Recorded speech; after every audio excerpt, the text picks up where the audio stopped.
उसी पे बस चर्चा करनी है एक तरह से, मतलब रिवीजन टाइप का पुनरावृत्ति ना, या ओवरव्यू। जी, तो इसमें देखिए ये जो है जब हमने ये पुस्तक का ये प्रारंभ किया था, तो इसकी भूमिका में सबसे पहले हम लोगों ने ये देखा था कि जो विज्ञान है और जो बुद्धिवाद है, अगर हम लोग इस पुस्तक में देखें तो विज्ञान बुद्धिवाद ने मनुष्य को सुविधाएं तो बहुत दी हैं, किंतु जो इन सुविधाओं का अमर्यादित प्रयोग हुआ है, उन्होंने संकट भी बहुत खड़े किए हैं। और संकट वो यहाँ तक पहुंच गए हैं कि स्थिति सर्वनाश तक पहुंच चुकी है। लगता है कि ये सृष्टि का कभी भी अंत हो सकता है। जिस तरीके से भयावह परिस्थितियां हैं, जिस तरीके से भयावह परिस्थितियां हैं, जिस तरीके से युद्ध चल रहे हैं, जिस तरीके से मनुष्य सामान्य स्थिति में भी अपने रोजमर्रा के जीवन के कारण वातावरण का प्रदूषण वातावरण प्रदूषित कर रहा है, वायु प्रदूषित कर रहा है, जल प्रदूषित कर रहा है। तो ये ऐसा लगता नहीं है कि हवा की समस्या तो हो ही चुकी है महानगरों में। मनुष्य को जो है ताजी हवा कहीं बिरले ही कोई महानगर है जहाँ ताजी हवा होगी, नहीं तो मनुष्य को मास्क लगा के बाहर निकलना पड़ता है, खास करके दिल्ली जैसे शहरों में, जहाँ पर जो है ये प्रदूषण का स्तर 400-500 तक पहुंच जाता है। तो यहाँ पर सांस लेना कठिन है। जल की बात अगर सोची जाए तो पता नहीं कि 10-20 साल के बाद जल मिलेगा भी नहीं मिलेगा। जितनी सुविधा से अभी जल मिल रहा है, उस सुविधा से फिर दोबारा मिल पाएगा कि नहीं मिल पाएगा, क्योंकि जल का जो अंधाधुंध दोहन हो रहा है इसमें से, तो ये बड़ा ही भयावह है। आज हम लोग देखते हैं कि ये जो आरओ लगे हुए हैं घर घर में, जो प्लांट लगे हुए हैं, ये वाले मिनरल वाटर के प्लांट लगे हुए हैं, तो एक हमारे जानने वाले बता रहे थे कि 70% उनका जो वेस्टेज होता है आरओ वाटर का, 30% वाटर ही प्रयोग में आता है। तो इतना जो है अंधाधुंध जो जल का दोहन हो रहा है, तो पता नहीं फिर जल आगे मिलेगा कि नहीं मिलेगा। हम लोग शहर की बात तो छोड़ दें, हमारे गांवों में नलों में पानी आता था पहले। जो हैंडपंप थे, हैंडपंप में पानी आता था, हैंडपंप से पानी खींच लेते थे।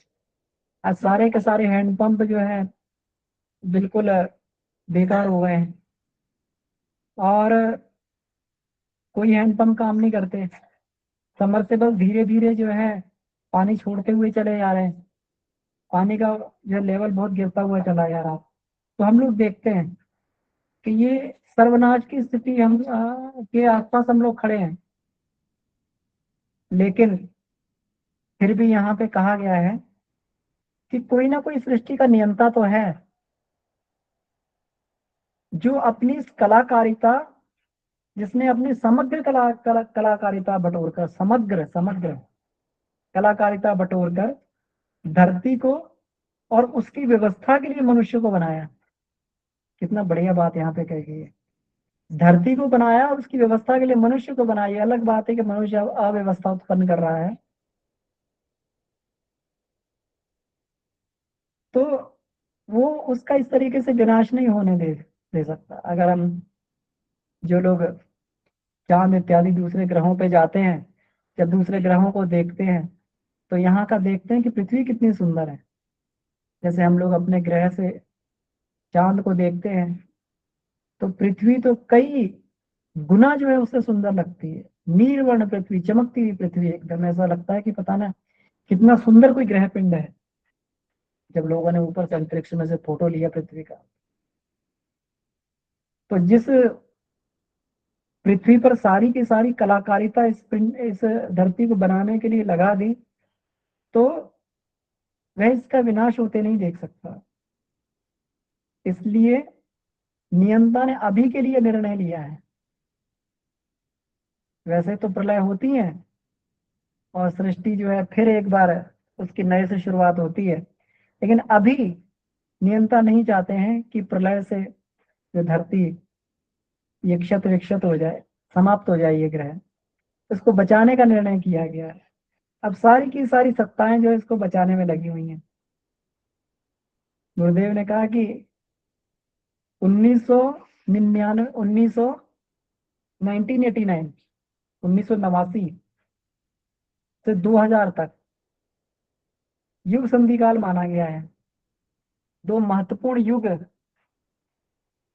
यहाँ पर मिल रहे हैं, युग संधि काल माना गया है।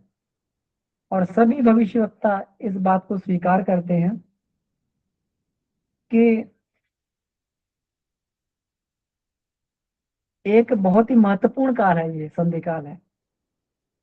तो यहाँ पर गुरुदेव ये बात बताते हैं कि इसमें हर विचारशील, हर भावनाशील और हर प्रतिभावान को ऐसी भूमिका निभाने के लिए तैयार तत्पर होना है जिससे वे असाधारण श्रेय शोभा के अधिकारी बन सके। ये बहुत सुंदर बात इसमें ये कही कि हर प्रतिभावान, विचारशील, भावनाशील को ऐसी भूमिका निभाने के लिए तैयार तत्पर होना है कि जिसे वे असाधारण श्रेय सौभाग्य के अधिकारी बन सके।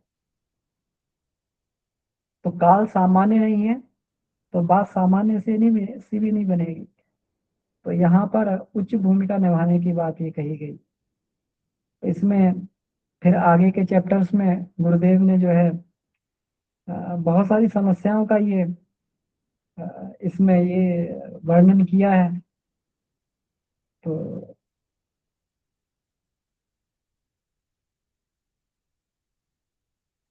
पहले चैप्टर है किम कर्तव्य विमूढ़ता जैसी परिस्थितियां। किम कर्तव्य विमूढ़ मतलब कि जहां पर खड़े होकर कुछ भी समझ में ना आता, व्यक्ति बिल्कुल ऐसा हो जाए उससे कुछ भी ना करते बने। तो ये बिल्कुल सही बात है। जो अभी स्थितियों की जिस तरीके से चर्चा हुई कि विज्ञान और बुद्धिवाद ने जो उपलब्धियां खड़ी करी हैं उसके साथ में सुख साधन खड़े किए हैं, उसके साथ में बहुत सारे संकट भी उसके साथ में खड़े हो गए हैं। तो ऐसी परिस्थितियों में इसका कोई समाधान दिखाई नहीं देता है। इसमें शहरों में बढ़ता दबाव, कारखानों का कचरा, अपेय बनता जल, सांस लेते और पानी पीते समय ये आशंका खड़ी रहती है कि इसके साथ कहीं मंद विषयों की भरमार शरीर में तो नहीं हो रही। उद्योगों, वाहन द्वारा छोड़ा गया धुआं, ग्रीन हाउस इफेक्ट, ये सारा का सारा जो है अंतरिक्ष को कहीं ना कहीं ये दूषित कर रहा है।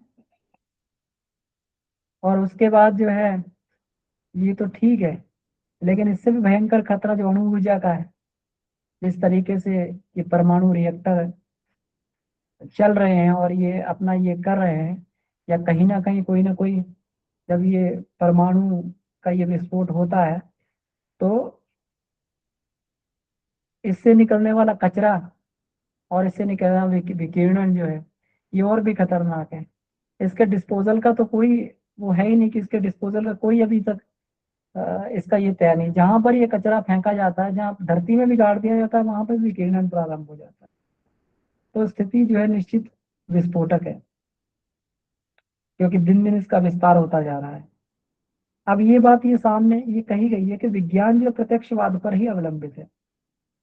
और जब प्रत्यक्षवाद पर अवलंबित है तो फिर उसने वो सारी की सारी मान्यताओं को, सारी की सारी आस्थाओं पर उसने रोक लगा दी कि जहां पर प्रत्यक्ष तो कुछ नहीं दिखाई देता, लेकिन वो मनुष्य को एक सीमा में रहने के लिए बाध्य करती है। तो इसलिए उसने जो है जो जो परोक्ष का अंकुश किसी तरीके से मनुष्य स्वीकार करता था, डरा करता था। लोग कहते थे भगवान से डरो, तो अब वो भी अस्वीकार कर रही है, भगवान है ही नहीं तो डरना किससे है।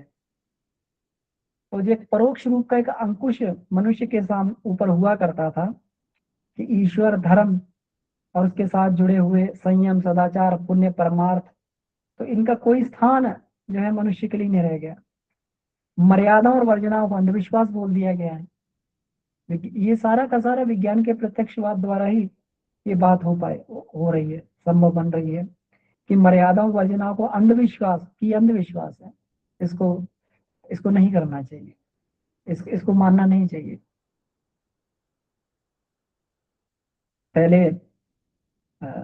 ये बात थी, व्यक्ति परिवार को, रिश्तों को, समाज को एक महत्व दिया करता था, लेकिन आज वो सारी चीजें समाप्त कर दी गई कहीं ना कहीं। अब कोई परिवार नहीं मानता, कोई रिश्ते नहीं मानता, कोई समाज को नहीं मानता है। सब अपनी उच्छृंखलता जो है जिस तरीके से बढ़ती जा रही है, तो वो समाज में दिखाई देता है, उसकी हानियां भी दिखाई देती हैं। और जो एक आपूर्ति के सिद्धांत की बात इसमें कही गई है, पूर्ति करो कैसे भी हो। अब जब प्रत्यक्षवाद की बात है तो जितने सारे पदार्थ और भौतिक संसाधन है किसी तरीके से भी पूर्ति करो, जैसा भी हो। अब उसके लिए जो है चाहे किसी पशु पक्षी को बलि वेदी पे चढ़ाना पड़े, चाहे मनुष्य को बलि वेदी पे चढ़ाना पड़े, लेकिन इसमें जो है कहीं पर भी कोई मनुष्य के लिए कोई सैद्धांतिक बंधन मनुष्य के लिए नहीं है। मनुष्य को पशु प्रवृत्तियों का वाहन करता ठहरा देने के उपरांत यौन स्वेच्छाचार न बरतने के पक्ष में भी कोई ठोस दलील नहीं रह जाती। जब पशु प्रवृत्तियों का वाहन करता है, जब ये मनुष्य को ठहरा दिया गया कि उसके अंदर पाशविक प्रवृत्तियां होती हैं, आक्रमण करने की प्रवृत्ति, वासना पूर्ति की प्रवृत्ति, उसमें इस तरीके की कई जो पाशविक प्रवृत्तियां होती हैं, दूसरे पे आधिपत्य स्थापित करने की प्रवृत्ति, युद्ध करने की प्रवृत्ति, इसको ये बता दिया मनुष्य की मूल प्रवृत्तियां हैं, लड़ने की प्रवृत्ति। तो जब ये बता दिया गया है तो अब किसी को भी जो है इसमें यौन स्वेच्छाचार न बरतने के पक्ष में भी कोई ठोस दलील नहीं रह जाती। तो विज्ञान और बुद्धिवाद की नई धाराएं खोजने के लिए उनके आधार पर तात्कालिक लाभ के जादू चमत्कार प्रस्तुत करने वाली आधुनिकता नीति और सदाचार का एक सिरे से दूसरे सिरे तक उन्मूलन करती मनुष्य को स्वेच्छाचारी बनाती चली जा रही है। स्वेच्छाचारी बनाती चली जा रही है कि जैसी इच्छा हो उसी तरीके से जो भी हो वो किया जाए, किसी नीति मर्यादा को ना माना जाए। अब आबादी बढ़ती जा रही है और संकट भी बढ़ते चले जा रहे हैं। पृथ्वी पर जो है धीरे धीरे ये रिसोर्स का ये होता हुआ चला जा रहा है। हर ओर बेचैनी और आदि व्याधियां उद्विग्नता नजर आ रही है। कोलाहल, प्रदूषण, गंदगी, बीमारियां, विपत्तियों से घिरा हुआ मनुष्य दिनों दिन जीवनी शक्ति खोता हुआ चला जा रहा है। ये सारा का सारा गुरुदेव ने इस समय की भयंकर परिस्थितियों का वर्णन किया है। व्यक्ति जो है जीवनी शक्ति खोता हुआ चला जा रहा है। थोड़ा सा भी आज कहीं ये होता है किसी चीज का प्रकोप, मनुष्य तुरंत बीमार पड़ जाता है, तुरंत खांसी, तुरंत जुकाम। जैसे ही व्यक्ति 40 को पार करता है कई तरह की बीमारियों का शिकार हो जाता है। डायबिटिक हो गया, हाई ब्लड प्रेशर का शिकार हो गया। हमारे साथ हमने ऑफिस में देखा कि बहुत सारे हमारे साथ जो ऑफिस में लोग थे सब किसी ना किसी की दवा रोज खाते थे। कोई जो है डायबिटीज की दवा खा रहा है, कोई जो है बीपी की दवा खा रहा है, खून पतला करने की दवा खा रहा है, सबको दवा खानी पड़ रही है। जीवनी शक्ति व्यक्ति की जो है कमजोर होती हुई चली जा रही है। शारीरिक मानसिक व्याधियां उसे जर्जर कर रही हैं। अब देखिए कितना सुंदर यहाँ बात कही, दुर्बलता जन्य सजधज को छिपाने, दुर्बलता जन्य कुरूपता को छिपाने के लिए। अब मनुष्य का चेहरा जब उस पर एक प्राकृतिक कांति नहीं रही, उस पर एक प्राकृतिक जो है जो छवि होनी चाहिए, क्योंकि जब अंदर ही बीमारियों का पिटारा है तो बाहर से कैसा व्यक्ति दिखाई देगा। जब प्राकृतिक वो नहीं है, सौंदर्य नहीं है, तो उसको छुपाने के लिए मनुष्य जो है एक सजधज का एकमात्र उपाय उसके सामने बचता है। तो जो श्रृंगार की आंधी आ गई है, हम लोग देखते हैं छोटे छोटे बच्चों तक श्रृंगार की आंधी, तो हजारों रुपया जो है पार्टी में, फैशन में, उस सब में खर्च करते हुए चले जाते हैं। ब्यूटी पार्लर जाकर जो है लोग फेशियल और वो सब करवा के हजारों रुपए अपने चेहरे पे खर्च कर देते हैं। क्यों? किसी तरीके से सुंदरता शरीर पे, सुंदरता जो चेहरे पे प्रकट हो जाए, जबकि पहले ये बात नहीं थी। लेकिन जब ये दुर्बलता जन्य कुरूपता आई, अंदर से पैदा हुई, तो फिर जो है इसके लिए सजधज का भी एक ये आंधी सी चल गई। इसमें बहुत सुंदर गुरुदेव ने कहा है कि चमकीले आवरणों को अगर उघाड़ कर देखा जाए, आवरणों का छद्म उघाड़ कर देखा, तो प्रतीत होगा इन शताब्दियों में मनुष्य ने जो पाया है उसकी तुलना में खोया अधिक है। सुविधाएं तो निस्संदेह बढ़ती जा रही हैं, पर उसके बदले जीवनी शक्ति से लेकर शालीनता तक शरण अपहरण बुरी तरह हुआ है। हमारे हम लोग तो चलो मान लो एक बहुत अध्यात्म से जुड़े होने के कारण बहुत कर हम लोग आज के इस भयावह वातावरण से बचे हुए हैं। फिर भी हमारी जो पहले पीढ़ी के हमारे माँ बाप हैं, हमारे दादा दादी हैं, वो लोग बार बार यही समझाते हैं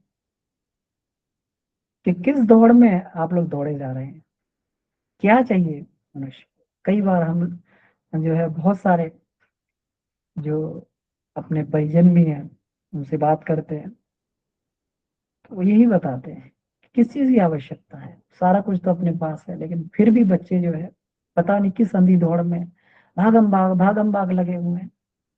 माँ बाप बच्चों को देख के परेशान हो जाते हैं। रात दिन बच्चे, ना कोई सोने का समय, ना कोई जगने का समय, रात दिन कॉर्पोरेट के एनवायरनमेंट में इस तरीके से वो जूझ रहे हैं। ना दिन को चैन है, ना रात को चैन है। कोई पूछो जीवन का उद्देश्य क्या है, तो कुछ पता नहीं, लेकिन भागे जा रहे हैं, भागे जा रहे हैं। तो कई बार जो है ये बात आती है, परिजन कहते हैं कि किस चीज की आवश्यकता, सारे संसाधन तो सब कुछ अपने पास में है, व्यक्ति गुजारा आराम से चल सकता है, लेकिन कहाँ पर जो है कौन सी दौड़ में भागे चले जा रहे हैं।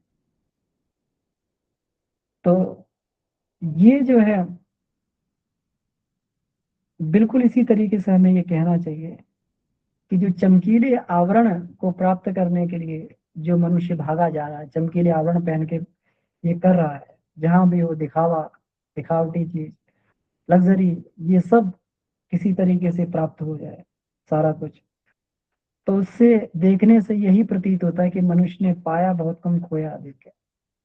कुछ पदार्थ तो पा लिया है, कुछ सांसारिक विभूतियों को तो पा लिया है, लेकिन खोया बहुत है। मानसिक शांति खो दी है, अंदर का सुख चैन खो दिया है। सुविधाएं तो बहुत बढ़ी हैं, पर उसके बदले जीवनी शक्ति से लेकर शालीनता तक शरण अपहरण बुरी तरह हुआ है। हमें ध्यान है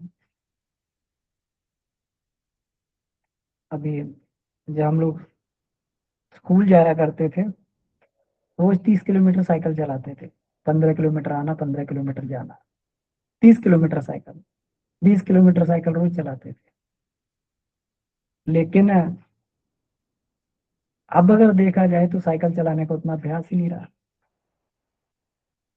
थोड़ी दूर तक साइकिल चलाते तो ऐसा लगता है कि 2 किलोमीटर, लगता है कि पता नहीं कितना लंबा 2 किलोमीटर हो गए। तो हम लोग समझ सकते हैं कि जो शक्ति सामर्थ्य पहले थी हमारे खुद के जीवन में, आज जिस तरीके से आधुनिकता का ही आया है, तो मनुष्य की जीवनी शक्ति कितनी खत्म हो गई है। बुरी तरीके से एक क्षरण हुआ है मनुष्य की जीवनी शक्ति का। हम लोग अपने जीवन में ही देख लें कि बचपन में कितनी क्या क्षमता थी हमारे अंदर, आज क्षमता क्या रह गई है।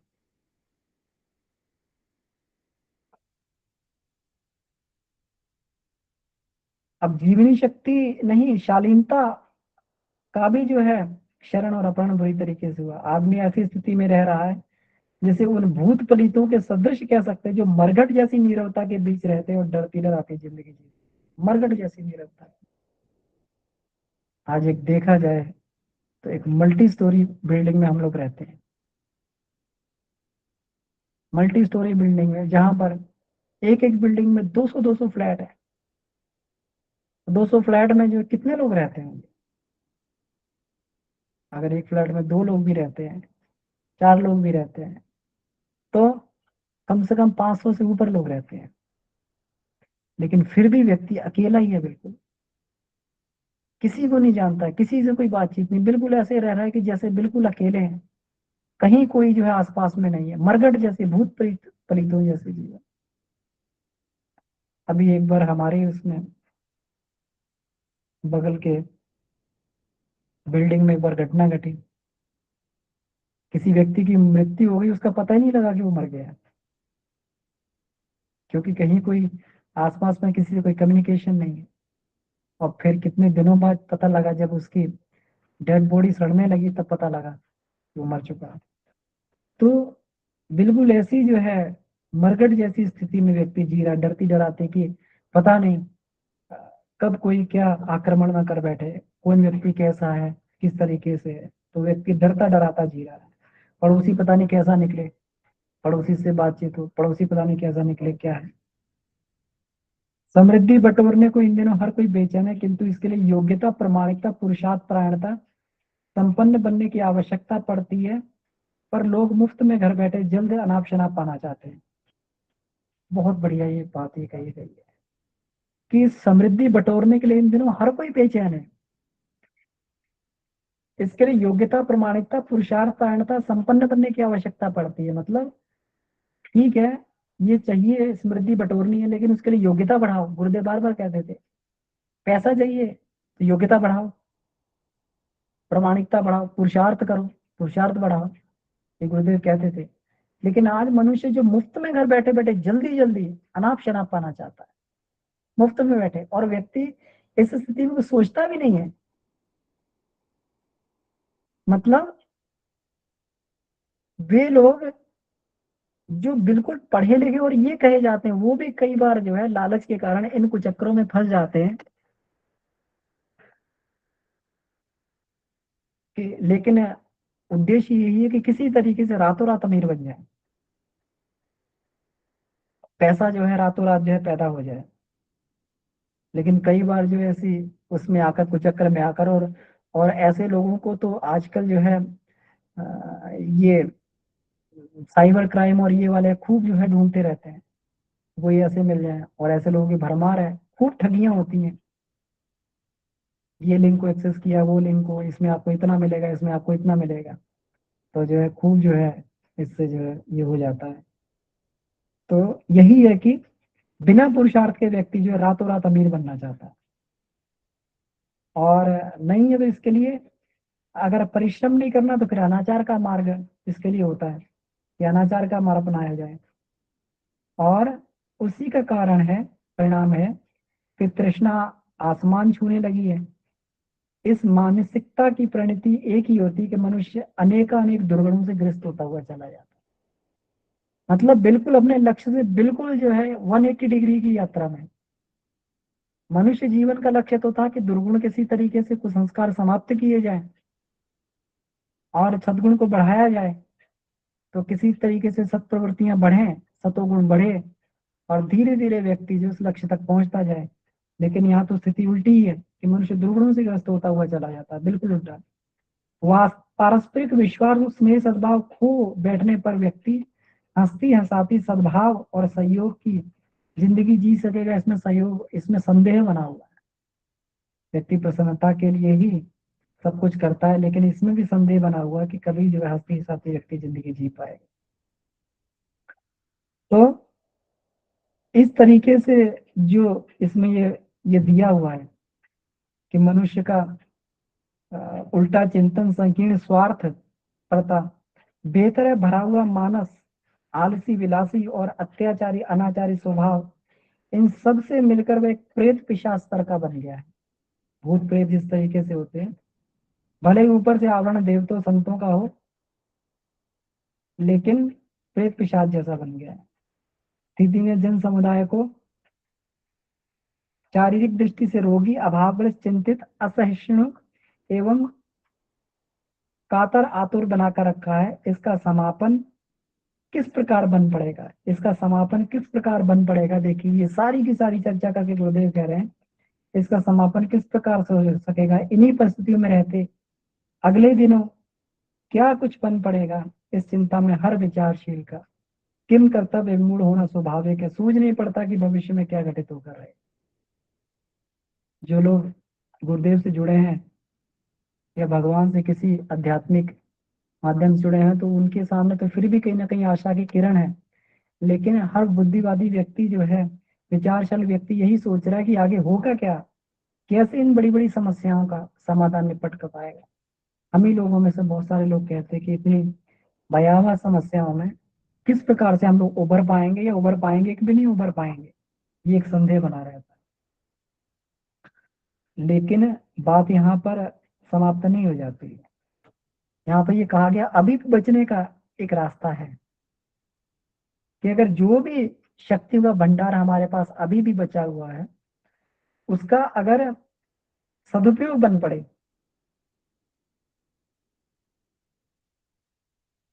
कि मनुष्य के पास जो है असंख्य शक्तियों का भंडार है और थोड़ा खर्च हो पाता है, बाकी की शक्तियों में जंग लगा रहता है, जंग पड़ता रहता है, काम ना आने पर जैसे लोहे को जंग खा जाती है उसी प्रकार से। तो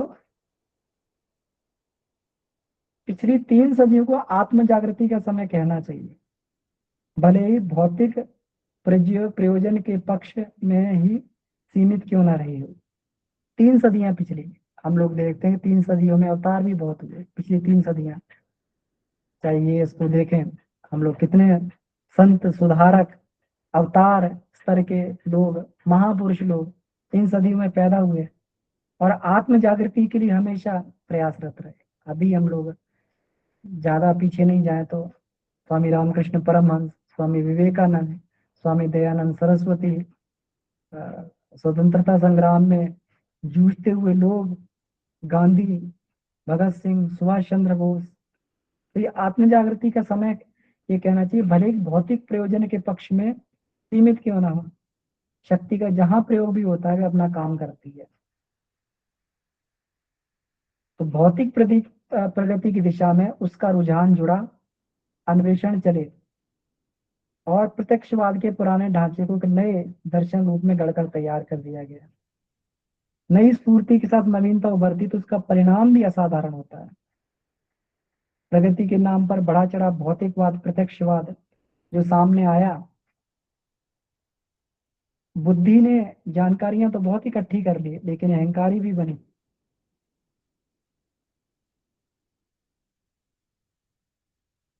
अब यहां बताइए इतने पर भी बात समाप्त नहीं हुई, वरन इससे भी बड़े रूप में खड़ी है। बात इतने पर भी समाप्त नहीं हुई वरन इससे भी बड़े रूप में सामने आती है। वह सदुपयोग में से एक के चयन की स्वार्थपरता और अदूरदर्शिता का समन्वय जब भी होता है तब एक ही बात सूझ पड़ती है कि जो कुछ जितना जल्दी और बटोरा जाए उससे जितना कुछ भी मौज मजा उठा सकना संभव हो वैसा कर लिया जाए। और उतावले व्यक्ति वही करते हैं, वे उपलब्धियों को धैर्य पूर्वक सत्प्रयोजन में खर्च कर सकने की स्थिति में नहीं होते हैं। तो ऐसा जो है करना बिल्कुल इसी तरीके से होता है कि मुर्गी के पेट से अंडा निकालने के लिए मुर्गी को मार दिया जाए और सारे अंडे ये कर लिए जाए। लेकिन सदुपयोग से किसी भी वस्तु से अपना दूसरों का हित साधन किया जा सकता है।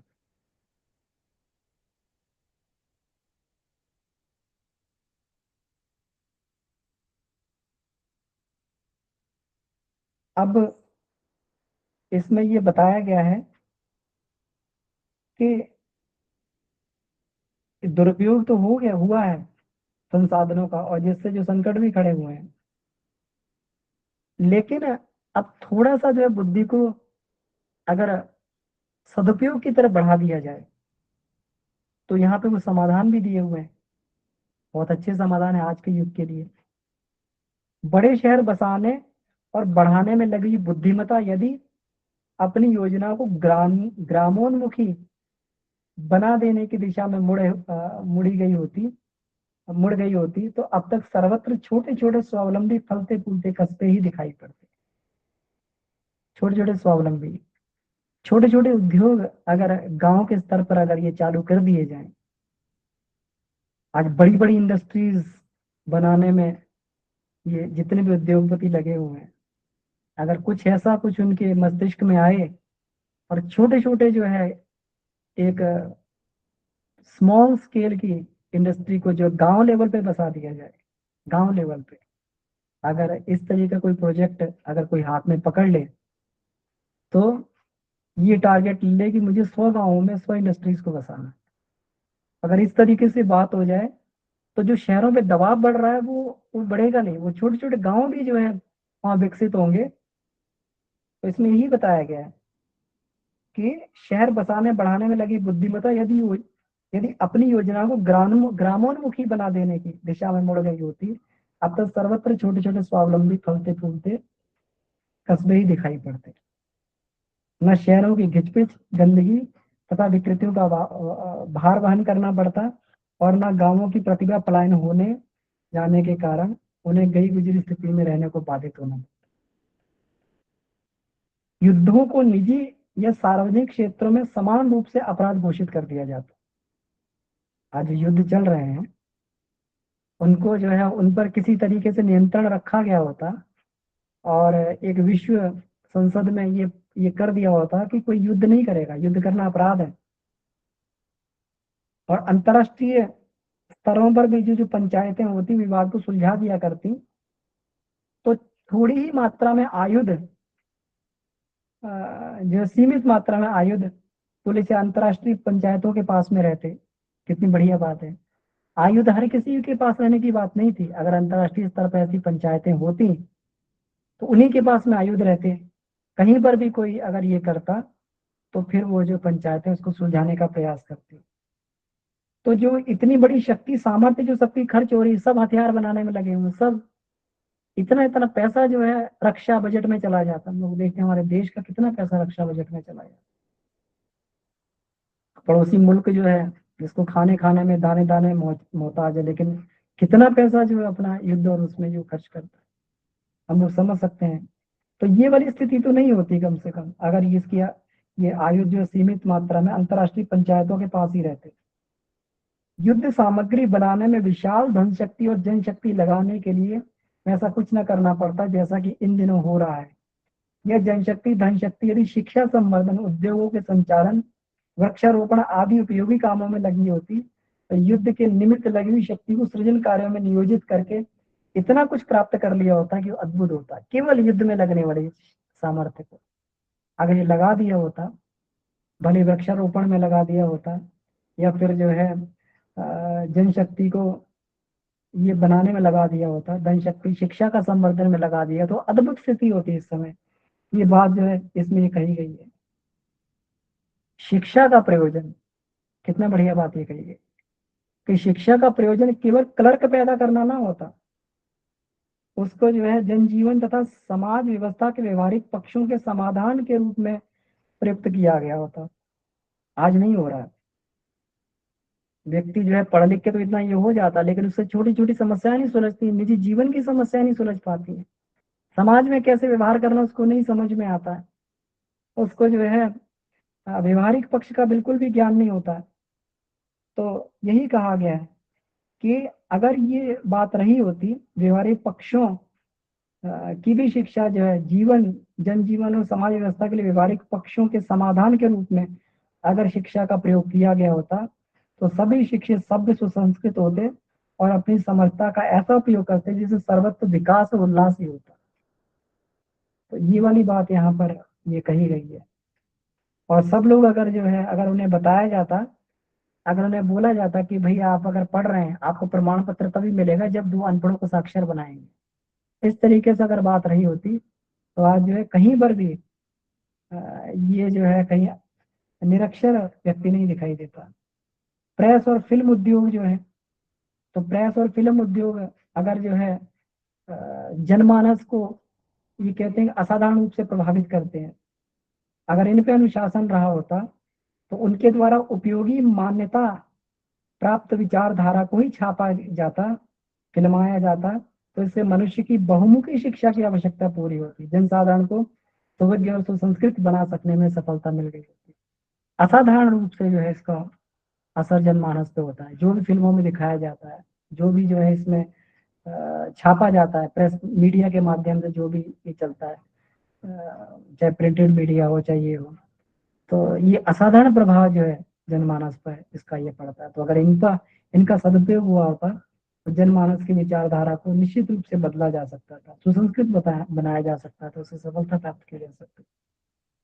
तो इसमें जो है परिस्थितियों का भयावह रूप भी गुरुदेव ने दिया और साथ में यह भी बता दिया कि जो है इसका अगर ये अभी भी सदुपयोग हो जाए तो चाहे वो युद्धों की बात हो, चाहे वो जो है बेतरह बढ़ते हुए शहरों की बात हो, शहरों से गांव लौटने की बात हो, युद्धों को रोकने की बात हो, उनका सदुपयोग करने की बात हो, उसमें लगने वाले शिक्षा का सदुपयोग करने की बात हो, कला जगत के सदुपयोग की बात हो, तो आज भी परिस्थितियां बहुत बदल सकती। तो मेरा निवेदन है और भी भाई बहन इसमें चर्चा करें, तो ये जो है जी जी अमन भैया, बहुत बहुत आभार। जी विष्णु जी भाई साहब।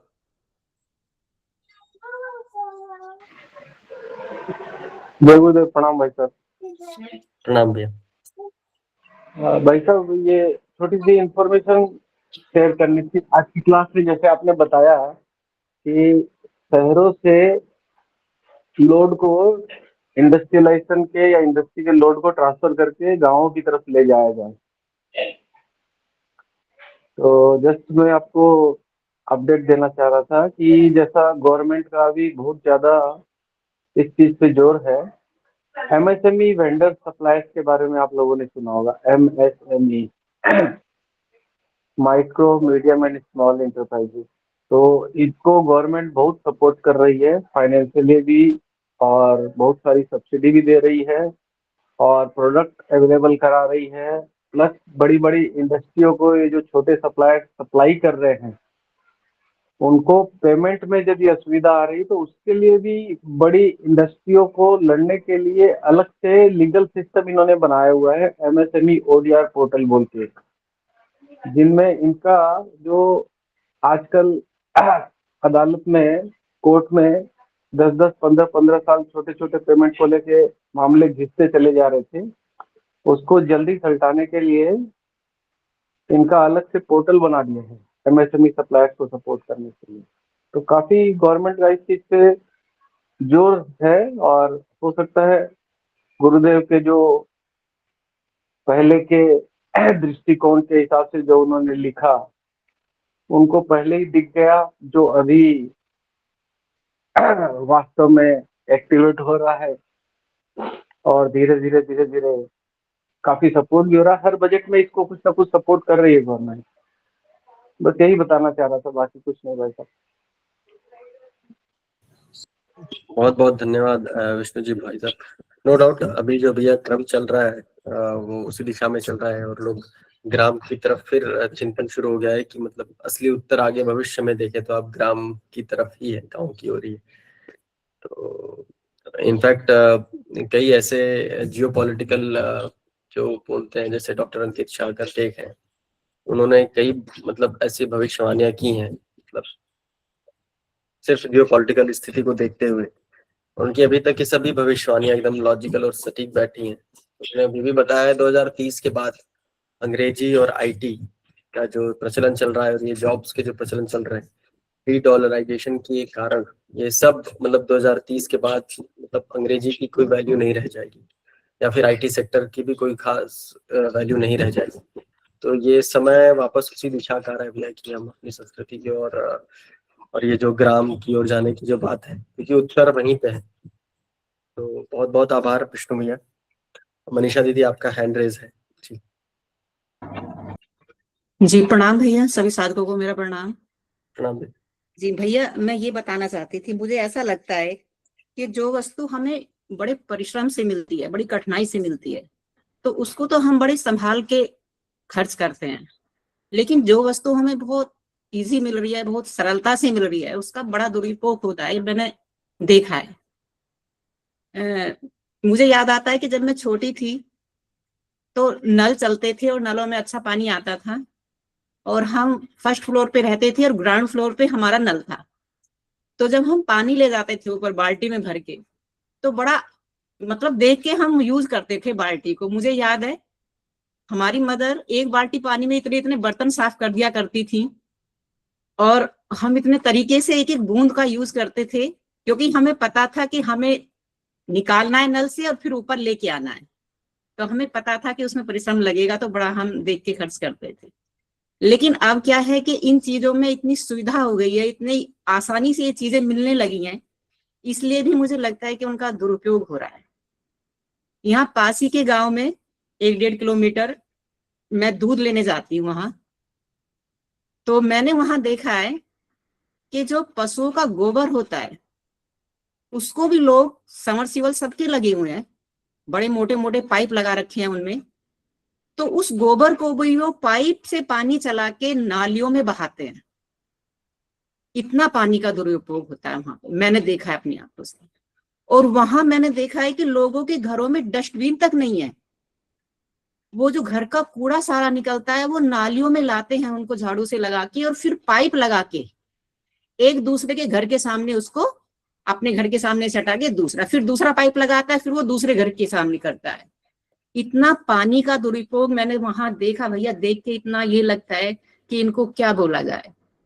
तो मैं यही बताना चाह रही हूँ कि जो चीज हमें बड़ी आसानी से मिल रही है उसका बहुत दुरुपयोग हो रहा है, और जो कठिनाई से मिल रही है उसको हम बड़ा देख के खर्च करते हैं। तो ऐसा मेरा मानना है। जी भैया, बस मुझे यही कहना था। जी धन्यवाद। जी मनीषा दीदी, बहुत सुंदर, बहुत बहुत आभार आपका। नो डाउट दीदी, आज स्थिति यही है। इनफैक्ट आप सिर्फ पानी नहीं, किसी भी दिशा में आप देखें या फिर हम भोजन देखें, अन्न खाता है व्यक्ति, अगर उस एक दाने की कीमत नहीं पता है उसको, और आज बच्चे कितना ही दाना, या फिर कोई बड़ा भी आप देखिए तो वो खाना छोड़ के फिर वो खाना फिर डस्टबिन में फेंका जाता है, और फिर तो और अन्न फिर सिंक के रास्ते, फिर कहाँ कहाँ नालियों में वो अन्न का वो एक दाना। तो वो स्थिति दीदी तब से नहीं आई जब तक हम उस अन्न की वैल्यू ना समझे। जैसे आप बता रही थी, पानी आप लोग ऐसे लेके आती थी बाल्टी में भर के फिर ऊपर ले जाती थी, तो उसकी वैल्यू थी। वैसे ही अन्न की, और ऐसे हर पक्ष में दीदी वो शिक्षा की आवश्यकता है, एजुकेट करने की आवश्यकता है। तो धन्यवाद आपका दीदी। और तभी से आग्रह है कि आज जी राजेंद्र जी, और जी आप बात रख सकते हैं। जी भैया, सभी को प्रणाम। आनंद अमन भैया को प्रणाम। भैया, एक बात इसके पहले भी आई थी और आज चूंकि पुनरावृत्ति है तो उसमें यही बात बहुत साफ साफ गुरुदेव ने कहा है, लिखा है। हर विकास, जितने भी विकास है, आप उसकी अगर कायदे से सूक्ष्म मतलब उसके अंदर और भीतर बाहर सब देखिए तो 90% विकास जो है विनाश की ओर ही अग्रसर है। 10% ही उसका सदुपयोग हो रहा है जो अच्छे कामों में लग रहा है। तो ये तो भैया ज्यादा कम की बात तो अलग है, समरसेबुल होना ये विकास का ही रीजन था। कुआं और हैंड पाइप जो है वो लिमिट था, और लिमिटेड हम निकालते थे, जितना सदुपयोग हो निकालते थे। जब विकास हुआ, समरसेबुल हुआ, घर घर में समरसेबुल हुआ। हमें एक बाल्टी पानी चाहिए तो हम समरसेबुल चलाएंगे तो एक बाल्टी तो निकलेगा नहीं, जब भी निकलेगा उसमें 100-200 बाल्टी उतनी देर में खराब होगा। तो 90 बाल्टी कहाँ गया? 90 बाल्टी तो खराब ही हुआ। तो इसी तरह भैया हर विकास के पीछे अगर हम उसका सदुपयोग नहीं कर रहे हैं तो वो विनाश का कारण बन रहा है। इस पे हमको रोक लगाना होगा। जी भैया, प्रणाम। बिल्कुल सही भाव जी, स्पष्टता देने के लिए और बात जोड़ने के लिए बहुत बहुत आभार आपका। शोभा दीदी, आपका हैंड रेज है जी। प्रणाम सभी को, धन्यवाद। जैसे दीदी ने बताया, पानी का दुरुपयोग जो हो रहा है, ये सब क्या होता है, हमारी अज्ञानता के कारण होता है। जब हमें ज्ञान हो जाता तो लोग ऐसे नहीं करेंगे। अब हम लोग भी जैसे दिल्ली में देखते थे तो बहुत पानी लाते थे, बहुत दूर से भर के, उसी में ही हम अपना करते थे पूरे घर का एक कैन पानी में पूरा गुजारा करते थे। लेकिन क्या हम पहले भी, आज हमारे घर में पानी है, आज भी हम वैसा ही यूज करते हैं जैसे हम कल यूज करते थे? आज हमें ऐसे लगता है जैसे जैसे हमारी ज्ञानता बढ़ती जाती है कि अगर हम एक पॉलीथीन भी अगर हम धरती माता पे डाल रहे हैं तो नहीं, ये गलत है, हमारे अंदर से ये गुरुदेव का काम नहीं है, ये है ना, उनको पीड़ा होगी। तो हम वापस आसपास के लोगों को भी बताते हैं ये पॉलीथीन आप रखिए और ये आपके यहाँ से ले जाएंगे हम उठा के, आप इनको रखिए। तो ये हम आसपास के लोगों को बताएंगे तो वो जरूर भी इसके प्रति जागरूक होंगे। और कहीं ऐसे नलका चलता है तो हम खुद भी बंद करते हैं, औरों को भी कहते हैं पानी का वेस्ट मत करो, किसी भी चीज का वेस्ट मत। धन्यवाद भैया, इसीलिए। जी शोभा दीदी, बिल्कुल सही बात है। शिक्षा के माध्यम से ही इस चीज को बदला जा सकता है। तो इसमें मुझे भी एक बात जोड़नी थी, जैसे भैया ने बहुत अच्छा आज कवर किया। आज अचानक से हमें प्रसार प्रस्तुतिकरण के लिए जो भैया को उपस्थित रहना था वो नहीं थे, तो अमन भैया ने उस चीज को बहुत अच्छे से कवर अप किया। सभी से आग्रह है कि ऐसी स्थिति आने पर हम मूक दर्शक और श्रोता न बने। आगे आके, चूंकि हमने हर कक्षा ईमानदारी से अटेंड की है, तो सभी से आग्रह है कि आगे आए और अपने विचार को, अपने चिंतन को जरूर सामने रखें, ताकि हमें भी एक तरह से जो कहते हैं कि इंस्पिरेशन मिले कि हाँ भाई कक्षा अच्छी सुनियोजित रूप से चल रही है, जो इस कक्षा का उद्देश्य है। तो सभी से आग्रह है कि इस स्थिति में आगे आए और अपना कोई भी विचार है, छोटा सा विचार संबंधित इस विषय से, जो विषय चल रहा है, ताकि ऐसा ना लगे कि कक्षा में सिर्फ 3-4 लोग ही एक्टिवली जीवंत बनाने के प्रयास में लगे हुए हैं। तो चलिए आइए, मुझे भी एक बात रखनी थी, जैसे इसमें भैया ने बहुत जो कवर किया आज की, पहले तो बताया कि क्या दुष्प्रभाव पड़ रहा है हमारी स्थिति पे आज, क्या विज्ञान के बढ़ जाने से, भौतिकवाद और बुद्धिवाद के कारण से जो दुष्प्रभाव पड़ा है। तो उस पर चर्चा करते हुए गुरु जी ने इस पुस्तक में 3 फेज में चीजें रखी हैं, पहले उसके दुष्प्रभाव, फिर समाधान, और फिर आगे और कैसे इसका सुधार किया जा सकता है। तो आज भैया ने जो दुष्प्रभाव है उसको कवर किया है कि शिक्षा के माध्यम से लोगों को जागरूक करना। तो आज जो हमारे यहाँ ये स्थिति बन गई है, पहले हमारे यहाँ जो स्थिति थी, हमें उसी अनुरूप ढलना होगा, और वो दिशा ऑलरेडी चल पड़ी है कि जो शिक्षा है वो शिक्षा सिर्फ कक्षा या स्कूल में नहीं होती है। शिक्षा अब पूरे जीवन भर चलती है, और शिक्षा हमेशा हम सुनते आए हैं कि वो बच्चा जब कोख में आता है पेट में, तो तभी से शुरू हो जाती है शिक्षा बच्चे की। तो वो बल्कि जो 5 साल समय है पेट गर्भ में रहने के बाद से 5 साल तक, उस समय ज्यादा ग्रहण करने की क्षमता रहती है बच्चे। और वहीं से अगर हम अलर्ट रहें माता पिता की जिम्मेदारियों के आधार पर देखा जाए, तो जैसे आज बातें आ रही हैं कि हम बस अपने घर की सफाई, अगर उदाहरण देखें, घर की सफाई करते हैं, बाहर करते हैं, और ये बस विकृत मनोदशा ही है। वो जो करने वाला है उसको भी ध्यान नहीं है, जागरूकता नहीं है कि मैं ठीक है घर से बाहर कर दिया। लेकिन जैसा गुरु जी ने बताया, हम या फिर हम सभी का जो पहले हमारा चिंतन था भारतीय मनीषी का, कि यह पूरा विश्व ही हमारा उद्यान है, और जो भगवान ने हमें जिस रूप में भेजा है, सिर्फ हमारा घर जो ये छोटा सा है 700-1400 फुट का, ये हमारा घर नहीं है। हमारा घर पूरा, यह विश्व ही हमारा घर है, प्रकृति ही हमारा घर है। तो हम ये शिक्षा अगर हम अपने ऊपर लागू करें, और उस माध्यम से जो बच्चे को एक पढ़ने के लिए हम स्कूल में भेजते हैं, वो ठीक है, स्कूल अभी और कोई ऑप्शन नहीं है हमारे पास, लेकिन वो शिक्षा हम अपने घर में भी दें। जैसे हम घर में अपने बच्चों को अगर सिखाएं बचपन से ही कि भाई, वो बच्चे देख के ही सीखते हैं। और हम अगर अपने आगे पीढ़ी, चूंकि ये जो कार्य है जो गुरुजी ने बताया, ये एक कुछ 10-15 साल का कार्य नहीं है, यह पीढ़ी दर पीढ़ी चलने वाला कार्य है। तो ये आगे आने वाली पीढ़ियां ही इस पे मतलब एक्टिव रूप से काम करेंगी, और वो शुरू हो रहा है, वो दिख रहा है। तो वो जो शिक्षा है वो हम घर में ही देना शुरू करें, कि जो सफाई है, जो चिंतन है, कि भाई आप आगे चल के, मतलब वो भाव रहे कि हम जो कूड़ा बाहर अपने घर से फेंक रहे हैं, प्रकृति भी हमारा घर ही, और जो भी चिंतन है वो हम जानते हैं बेहतर रूप से। अगर हम कुछ कर रहे हैं तो उस पे सही या गलत का एक तरह से मैं कहूँ तो उसको एक जज की तरह, खुद के अंदर बैठा एक जज है, और कार्य को जो हम कर रहे हैं अपने आप से ही अगर हम प्रश्न करेंगे, और चूंकि हम इस संगति से, सत्संगति से मैं कहूँगा जुड़े हुए हैं, ऐसे आध्यात्मिक ऊर्जा से, ऐसे लोगों के साथ जुड़े हुए हैं जो साथ में हमारी डेली कक्षा चल रही है, ऐसा चिंतन चल रहा है, तो अवश्य हमारे अंदर वो चेतना है जो वो प्रश्न पूछने को अपने आप से मजबूर करती है कि हर एक अपने एक्ट को जज किया जाए, ये क्या सही है क्या गलत, और अपना विवेक उस स्तर का है। क्योंकि मुझे आशा है कि इतने दिन से हम अगर ये चिंतन कर रहे हैं इस दिशा में, जो गुरुदेव जी की जो पुस्तक है, तो उस पे ये प्रश्न हमेशा अपने आप जजमेंट का उठना चाहिए, अपने हर एक कार्य पे वो चिंतन आने का भाव होना चाहिए कि हम सही कर रहे हैं। तो यही है, मुझे बात रखनी थी कि जो शिक्षा है उसका जो हमारा एक मापदंड बना हुआ है कि शिक्षा स्कूल में ही होती है बच्चों की, मेरी जिम्मेदारी नहीं है, उसको थोड़ा और लिया जाए कि पहले शिक्षा मंदिरों में, गुरुकुल में अलग अलग माध्यम से होती थी।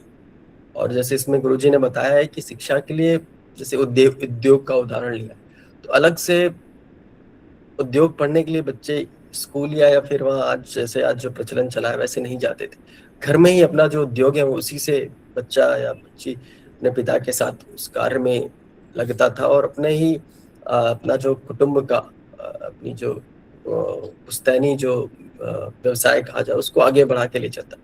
वहाँ अपने भविष्य या फिर उस आर्थिक पक्ष की चिंता ही नहीं होती थी क्योंकि सब कुछ सेटल्ड था और वो अपना कार्यक्रम होता था, मतलब अपना व्यवसाय होता था, स्वतंत्र व्यवसाय होता था। आज स्कूलों में बस एक ही प्रचलन चला है कि कैसे एक नौकरी करने वाले जो दिमाग है, एक नौकरी करने वाला जो मानस है, जो माइंड है, उसको प्रोड्यूस किया जाए। वहाँ पे जो स्वतंत्र सोचने की क्षमता है उसको ब्रिटिश जो ले आए स्कूली वाला, स्कूल्स का जो प्रचलन है, वो यही उद्देश्य था कि हमारा जो स्वतंत्र चिंतन है उसको वहाँ पे विक्षेप किया जाए। और वो जानते थे कि हमारा चिंतन, हमारा दिमाग, हमारी मनीषी शैली किस स्तर की, और उसी के बाद से हम जो नौकर वाला चिंतन है, नौकरी वाला, वही आगे बढ़ चला। तो पहले हमारे यहाँ प्रचलन था कि एक मोची जो है महीने का 10,000 भी कमाता था, उसकी ज्यादा रिस्पेक्ट होती थी रेदन 10 लाख कमाने वाले नौकरी करने वाले व्यक्ति। पर आज का चिंतन बदल गया है, सिर्फ अर्थ केंद्रित चिंतन हो गया है उसके कारण से। तो बहुत जगह छोटे छोटे वो हैं जहाँ पे हमें सुधार करने की आवश्यकता है और शिक्षा बहुत बड़ा एक रोल प्ले कर सकती है अगर हम उस पर देखें। गुरु जी ने जो इसमें आज बात रखी, तो उससे मुझे सबसे मुख्य विषय जो लगा, शिक्षा के आधार पर हम आगे आने वाली पीढ़ी के माध्यम से उचित युग परिवर्तन का जो एक इनिशिएटिव है वो पूरा कर सकते हैं। बहुत बहुत आभार सुनने के लिए। और सभी से आग्रह है, हमारे पास 3 मिनट हैं जी। पुरुषोत्तम जी, भाई साहब, आपसे आग्रह है, 3 मिनट हैं जी। जी जी भैया प्रणाम। भैया प्रणाम, सभी साथकों को प्रणाम। नाम भैया, जैसा कि इस पुस्तक का नाम था 21वीं सदी नाम उज्ज्वल भविष्य, 20 सदी के अभी 20-26 साल ही निकले हैं और जितना परिवर्तन हम लोगों के सामने हुआ है, यानी ये मान के चलिए कि जिन घरों में माचिस नहीं होती थी उस जमाने में, वहां से शुरुआत की। अग्नि को बचा के रखते थे चूल्हे में, कंडे में, और चिमनी लगाया करते थे डंडे से।